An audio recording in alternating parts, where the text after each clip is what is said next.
नमस्कार दोस्तों, स्वागत है आपका आपके अपने YouTube channel RBSC online classes में। आज अपन बात करेंगे आपके क्लास 10th का साइंस का चैप्टर नंबर 15 के महत्वपूर्ण पर्सन, यानी जो हमारा 15वां पार्ट है उसके महत्वपूर्ण पर्सन कौन कौन से है उसके बारे में। बहुत सारे बच्चों को यह भी कंफ्यूजन है कि इस चैप्टर में से पर्सन आने वाला कैसे है, उसके बारे में भी बात करेंगे और इसके महत्वपूर्ण पर्सन कौन से हैं उसके बारे में भी बात करेंगे। तो हिंदी और इंग्लिश दोनों में आपके पर्सन है। पूरा वीडियो ध्यान से देखिएगा, बहुत महत्वपूर्ण पर्सन है। 4 नंबर का जो पार्ट है, पूरे 4 नंबर आपको किस तरह से इसमें से निकालने हैं वो भी हम देखेंगे इस वीडियो में। तो चलिए हम बात करते हैं जो हमारा चैप्टर नंबर 15 है, हमारा पर्यावरण, यानी पर्यावरण से रिलेटेड बहुत ही सिंपल सा चैप्टर है। बात करते हैं इसके अंदर नंबर की, तो 2 1-1 नंबर के पर्सन आएंगे और 1 2 नंबर का पर्सन आएगा। 2 1-1 नंबर के पर्सन आएंगे और 1 2 नंबर का पर्सन आएगा। तो देखते हैं इसके अंदर से कौन कौन से महत्वपूर्ण पर्सन है। तो बात करते हैं सबसे पहले अति लघुत्रात्मक यानी शॉर्ट टाइप के जो पर्सन है, आपको पूछा जा सकता है ब्लैंक में, खालिस्तान में, या 1 नंबर में पर्सन पूछा जा सकता है। सबसे पहला सबसे महत्वपूर्ण पर्सन है ओजोन। सूर्य से आने वाली कौन सी किरणों से सुरक्षा प्रदान करता है। जो ओजोन परत है या ओजोन है वो सूर्य की कौन सी हमारे जो आने वाली किरणें हैं उनसे विकिरण है, उनसे हमारी रक्षा करता है। तो आपको पता है कौन सी पराबैंगनी हानिकारक विकिरण होती है, किरणें होती है, उनसे हमें बचाता है, यूवी रेज। दूसरा है ओजोन परत, सॉरी ये परत लिखा हुआ है, परत को नुकसान पहुंचाने वाला कारक कौन, कारक का नाम लिखिए। ओजोन परत को नुकसान पहुंचाने वाला कारक कौन सा है। यहां पर देखो, ध्यान रखना, परत लिखा हुआ है, लेयर लिखा हुआ है, ठीक है। तो ओजोन परत को नुकसान पहुंचाने वाला आपको पता है CFC होता है, क्लोरोफ्लोरोकार्बन। बहुत महत्वपूर्ण पर्सन है शॉर्ट टाइप में। अगला है, इसी पर्सन को इस तरह से भी पूछा जा सकता है, वायुमंडल में ओजोन की मात्रा में तीव्रता से गिरावट का मुख्य कारक क्या है। तो भी हमारा आंसर सेम ही होगा। देखो आंसर को, पर्सन को क्या थोड़ा सा घुमा दिया, वायुमंडल में ओजोन की मात्रा में तीव्रता से गिरावट का मुख्य कारक क्या है, तो वही है CFC।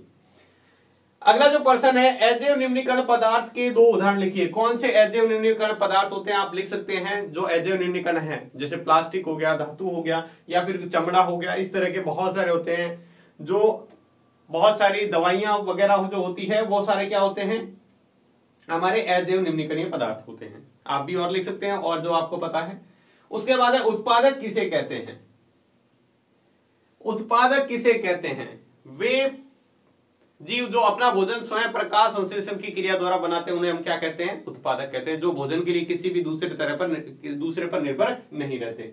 अगला है, पोषी स्तर को दर्शाने वाले पिरामिड का आरेख बनाइए। चित्र बनाना है आपको, पिरामिड आरेख, वो आपको बताना, उत्पादक, फिर उसके बाद है प्राथमिक उपभोक्ता, द्वितीय उपभोक्ता, तृतीय उपभोक्ता, ये आपको चित्र बनाना है।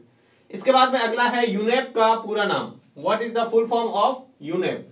UNEP का पूरा नाम आपको क्या करना है, अच्छे से याद करना है 1 नंबर के पर्सन के लिए, बहुत महत्वपूर्ण है।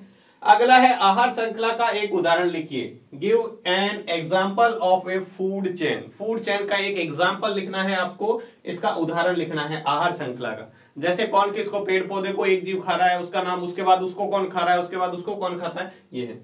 इसके बाद अगला है, एक पारितंत्र में ऊर्जा प्रवाह का आलेख बनाइए। ऊर्जा प्रवाह का, देखिए ध्यान रखिएगा, ये जो चित्र है पोषी स्तर का, ये अलग चित्र है, पिरामिड चित्र, जबकि परितंत्र में ऊर्जा प्रवाह का क्या है, अलग चित्र है। दोनों ही ध्यान रखिएगा, ध्यान से दोनों कवर कीजिएगा, दोनों ही महत्वपूर्ण है। इसके बाद अगला है, जैव मंडल में ऊर्जा का मुख्य स्रोत क्या है। जैव मंडल में ऊर्जा का मुख्य स्रोत, बहुत ही आसान सा, सूर्य क्या है, जैव मंडल में ऊर्जा का मुख्य स्रोत है। अगला प्रश्न है, पारितंत्र में अपमार्जक के कार्य व उदाहरण लिखिए। ऐसे भी प्रश्न पूछा जा सकता है। देखो दोनों प्रश्न ये सेम ही है, यहाँ पे या तो प्रश्न पूछा जा सकता है पारितंत्र में ऊर्जा के कार्य व उदाहरण लिखिए, या फिर प्रश्न पूछा जा सकता है पारितंत्र में अपमार्जक की क्या भूमिका है। अपमार्जक की क्या भूमिका है, या फिर अपमार्जक के कारक और इसके नाम, उदाहरण लिखने हैं। अपमार्जक कौन कौन होते हैं उसके आपको नाम लिखने हैं। इसके बाद आता है, जो 2 नंबर का प्रश्न आएगा वो किस तरह से पूछा जा सकता है। सबसे पहला है, जैव निम्नीकरण और अजैव निम्नीकरण में अंतर। बहुत महत्वपूर्ण, सबसे महत्वपूर्ण प्रश्न यही है। या फिर आपसे सिर्फ ये भी पूछ सकता है, जैव निम्नीकरण किसे कहते हैं, या फिर अजैव निम्नीकरण किसे कहते हैं, उदाहरण सहित आपको बताना है। अगला प्रश्न है, खाद्य श्रृंखला किसे कहते हैं, उदाहरण सहित समझाइए। खाद्य श्रृंखला को क्या करना है, उदाहरण सहित। खाद्य जाल और खाद्य श्रृंखला दोनों ही अच्छे से तैयार कर लीजिएगा, दोनों ही महत्वपूर्ण है, परिभाषाएं। अगला प्रश्न है, परितंत्र में ऊर्जा प्रवाह को चित्र सहित समझाइए। परितंत्र में ऊर्जा का प्रवाह जो होता है, हम कहते हैं एक दिशा ऊर्जा का प्रवाह होता है, उसको आपको क्या करना है, समझाना है, और साथ में ही चित्र बनाकर उसको एक्सप्लेन भी करना है। 2 नंबर के हिसाब से करना है। ये जो सारे प्रश्न है 2 नंबर के हिसाब से आपको लिखने हैं। अगला प्रश्न है जैव आवर्धन क्या होता है। जैव आवर्धन को आपको बताना है और ये किस तरह हमारे जो पारिस्थितिक तंत्र होता है उसके अंदर प्रवेश कर जाता है, हमारे खाद्य जाल के अंदर प्रवेश कर जाता है, आहार श्रृंखला में प्रवेश कर जाता है और फिर किस तरह से उसको नुकसान पहुंचाता है। 2 नंबर के हिसाब से इसको लिखना है। अगला प्रश्न है हमारा महत्वपूर्ण, पोषी स्तर क्या है। पोषी स्तर किसे कहते हैं वो बताना है।